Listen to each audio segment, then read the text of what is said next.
Bonjour à tous et bienvenue dans ce Morning Bull Live. Nous sommes aujourd'hui le 12 septembre 2023 et on a eu une entame de semaine assez surprenante. Assez surprenante parce que finalement, comme je vous l'avais expliqué hier matin, on était très en mood, on attend la macro pour savoir ce qui va se passer et la macro ça commence demain. Bon, c'est pas exactement ça, ça commence aujourd'hui parce qu'il y a le ZEW en Allemagne et en Europe, mais c'est pas ça qui va changer la face du monde.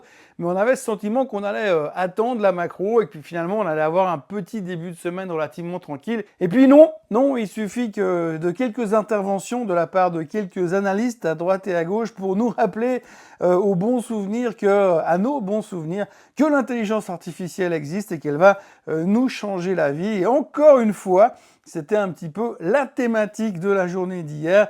Nous sommes de retour avec l'intelligence artificielle, mais cette fois, c'est Dojo, le super calculateur de Tesla, qui nous montre comment ça marche.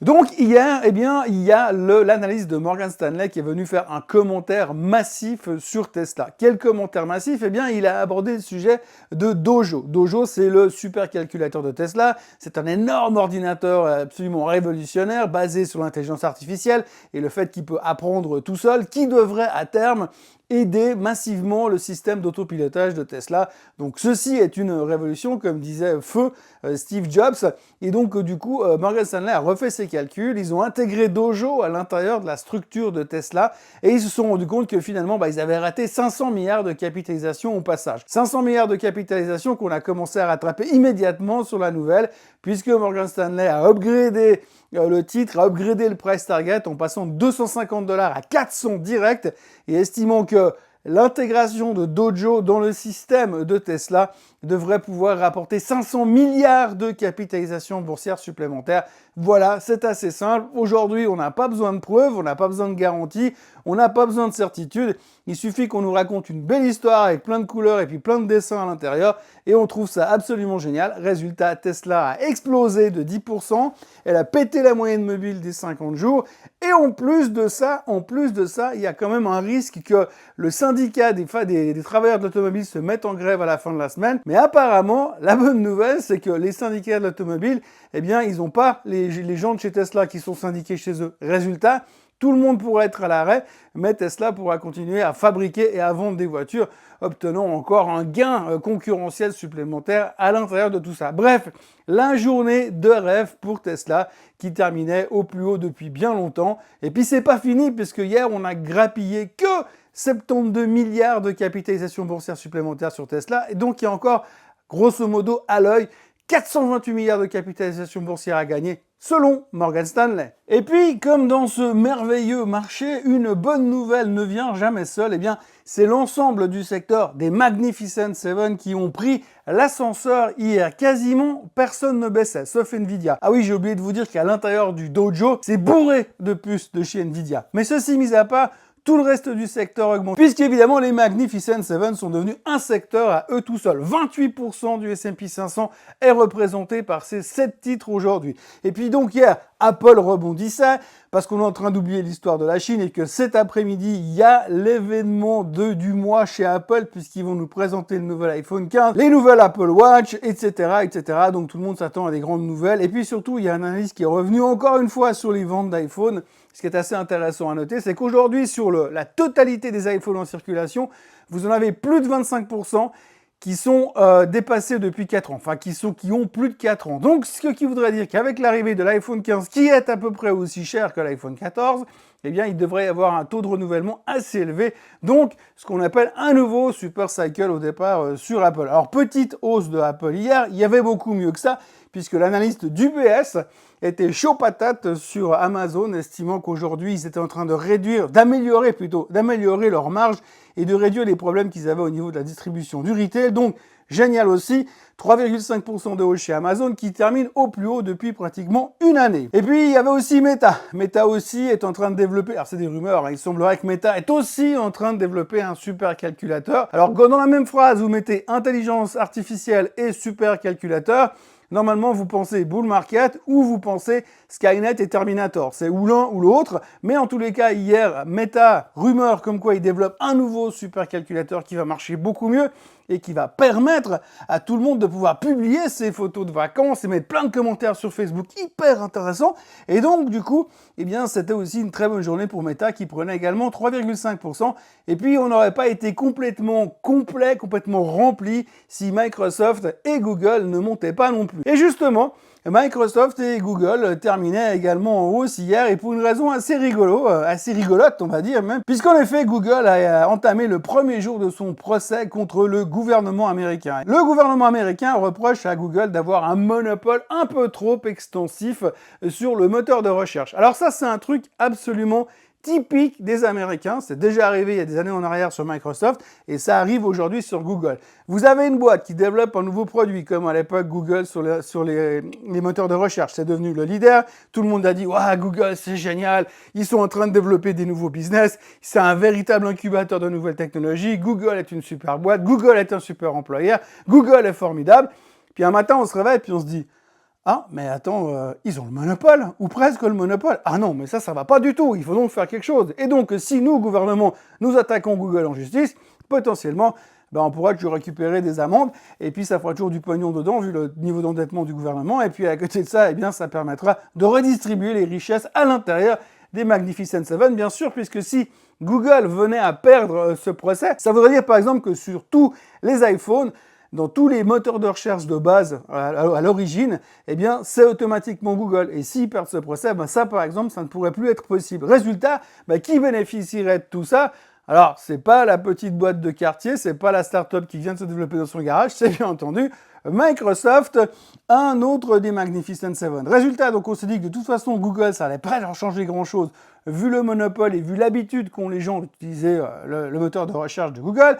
Et on se dit qu'au pire, s'ils perdent, eh bien c'est Microsoft qui vont bénéficier. Résultat, hier, Google et Microsoft montaient. Pas de 14%, mais ils montaient tous les deux. Bref, finalement, c'était une superbe journée pour les Magnificent Seven. Le Nasdaq terminait donc en boulet de canon. Le SOX rebondissait sur sa ligne de tendance et était plutôt encourageant pour l'avenir, bien qu'on n'ait pas encore complètement sorti de l'auberge qui est au fond des bois, qui est au fond du trou. Mais il y a encore du chemin à faire. Et on était plutôt, soudainement, relativement optimiste, mais tout d'un coup, immédiatement orienté, violemment pratiquement, vers un micro. Et du coup, on en a presque oublié que demain, il y aura le CPI aux États-Unis. Pour le reste, on peut encore parler de Oracle, qui a publié ses résultats hier soir. Résultats médiocres, puisqu'à peu près dans tous les secteurs, ils étaient en dessous des attentes. Alors, ils ont bien essayé de dire que finalement, l'intelligence artificielle était en train de bien redémarrer à l'intérieur et que ça allait les aider pour l'avenir, mais ça n'a pas suffi. Ils étaient tellement mal sur les autres secteurs que sur les autres points, ils étaient tout en dessous des attentes des analystes, que finalement, le titre perdait quasiment 9 à 10% hier soir, after close. Donc, petite pression sur Oracle ces prochains jours à attendre. Et puis, c'est pas tout. On a eu pas mal de gens qui en ont profité pour venir parler. On pensera déjà en tout premier lieu à monsieur Jamie Dimon. Il est venu nous annoncer qu'il était faux de croire que le consommateur allait bien et de croire qu'il allait pouvoir continuer à consommer facilement et que ça allait être rigolo et facile pour l'avenir, qu'on avait tort et que ça allait être très compliqué. Alors bon, on sait aussi que monsieur Jamie Dimon, il est venu régulièrement nous annoncer une tempête parfaite, un danger parfait sur le marché, estimant qu'on était à l'aube d'une crise économique. Bref, il est bearish, c'est pas franchement une surprise, mais hier, il a eu l'occasion de renfoncer encore une fois le clou. Et puis de l'autre côté, pour équilibrer un peu ces commentaires négatifs, on a eu le patron de Moody's, le chef économiste de chez Moody's, qui lui est venu nous dire que finalement, il fallait pas trop s'inquiéter au niveau de l'endettement. Alors bien sûr, souvenez-vous, je vous parle régulièrement ces derniers temps du fait que l'endettement des cartes de crédit a franchi la limite des 1000 milliards de dollars et qu'avec des taux à 20%, ça va être compliqué quand même ces prochains temps.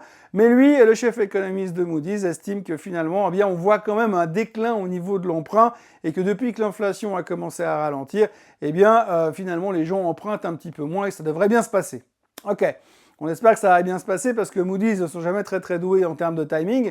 Mais en tous les cas, c'est vrai que la question qu'on se pose, c'est est-ce que les gens ont réduit leur niveau d'endettement parce que finalement l'inflation est en train de ralentir et que c'est plus facile d'acheter tout et n'importe quoi, ou est-ce que simplement ils ont réduit leur niveau d'endettement parce qu'ils ont atteint des niveaux hallucinants en termes d'endettement. Et typiquement, il y a un sondage de la Réserve fédérale de New York qui est sorti hier, qui dit justement que la plus grosse crainte du consommateur américain aujourd'hui, c'est de ne plus avoir accès au crédit, soit parce qu'ils ont baissé leur note de crédit, soit parce que les banques ont serré les boulons et qu'ils sont moins enclins à prêter, soit encore le fait qu'à 5,5, emprunter de l'argent, ça devient un tout petit peu moins drôle, forcément, qu'à 0%. Voilà, donc hier, on a profité des Magnificent Seven, on a bien aimé cette bonne nouvelle et finalement, les marchés se sont relativement bien comportés et on a retrouvé un monstre enthousiasme. Maintenant, ce qu'il va falloir voir, c'est la suite. La suite, c'est quoi? Eh bien, la suite, c'est le CPI qui sortira demain après-midi. Alors là aussi, beaucoup de commentaires. On sait aujourd'hui que 100% des gens pensent que la Fed ne montera pas les taux au mois de septembre. Le pire qui pourrait nous arriver, c'est que finalement, ils changent d'avis, puis qu'ils disent « Oui, non, mais on va quand même anticiper un tout petit peu. » On sait que probablement, ils vont devoir monter les taux à l'horizon du mois de novembre, mais pour l'instant, on est encore concentré sur le mois de septembre, qui aura lieu le 19 et le 20 septembre, le meeting de la Fed. Et ça, ce sera le sujet de demain, parce que l'inflation sera un peu le juge de paix, un peu le dernier chiffre avant la Banque centrale américaine pour la semaine prochaine. D'ici là, on aura bien sûr la BCE qui publiera ces annonces de taux, ça on ne sait pas non plus, a priori, ils ne devraient rien faire, mais grosse surprise peut-être à venir jeudi après-midi avec la BCE. Donc là, on va rentrer vraiment un peu dans le truc macro, puisque maintenant on a fait notre trip Magnificent Seven, et on va laisser Tesla et toute l'équipe grimper tranquillement. Mais en tous les cas, c'était une bonne surprise parce qu'on ne s'y attendait pas, donc belle journée sur les marchés hier. Et puis, il faudra terminer ce Morning Bull Live avec un sondage qui est assez rigolo. C'est un sondage qui a été fait hier aux États-Unis où on a demandé aux Américains s'ils préféraient voir Joe Biden se présenter pour les démocrates ou quelqu'un d'autre. Eh bien, grosso modo, 33% des gens ont répondu Joe Biden et les autres ont répondu quelqu'un d'autre. Et donc après, ils ont rajouté une deuxième question et ils ont demandé est-ce qu'ils ont quelqu'un en tête pour présenter à la place de Joe Biden pour les démocrates ou pas du tout. Et la réponse était n'importe qui, mais pas Joe Biden. Donc en gros, si on résume assez bien, eh bien si l'année prochaine, les démocrates présentent une chèvre comme président à la place de Joe Biden, il y a bien des chances que la chèvre soit élue. Donc voilà, pour ce qui est d'aujourd'hui, eh bien si on regarde ce qui se passe en Asie, il ne se passe pas grand-chose ce matin. Les marchés de Hong Kong et les marchés chinois ne font rien. Le Japon monte un peu. On parle d'une éventualité de voir monter les taux au Japon, que la banque centrale pourrait devenir soudainement hawkish. Mais globalement, ça reste une bonne surprise pour l'instant, parce qu'au début de la phase de croissance économique, eh bien, tout le monde est en train de parier sur le fait que le Japon est au début d'un cycle économique assez important. Donc, c'est plutôt encourageant. Donc, le Japon légèrement en hausse, la Chine et Hong Kong qui ne font rien, le Bitcoin qui fait rien, l'or qui ne fait rien. Et le pétrole, on ne parle plus trop du pétrole parce que bien sûr aujourd'hui, la priorité c'est que les GAFAM sont de retour. Et puis le pétrole est quand même à 88 $ et il est quasiment au plus haut de ces derniers temps. Rappelez-vous, en cas de rupture des 90 $, je pense qu'on va en reparler de manière assez conséquente.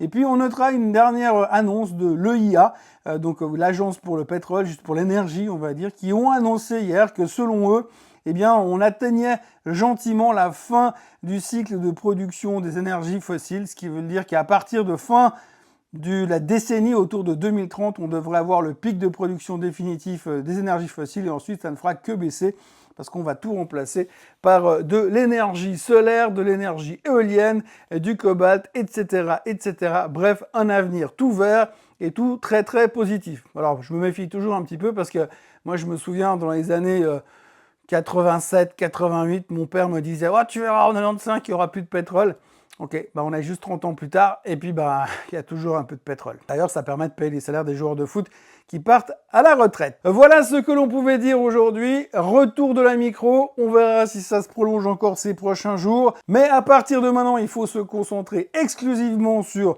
les chiffres économiques. Aujourd'hui, je vous l'ai dit, Z2W en Europe et en Allemagne. Demain, CPI. Ce sera une très grosse journée et on aura l'occasion d'en parler. Enfin, si vous vous abonnez à la chaîne Swissquote en français et si vous likez cette vidéo, si vous la partagez et si vous êtes d'accord de me retrouver demain et après-demain et puis aussi après-demain. Allez, bonne journée à tous. Bye bye.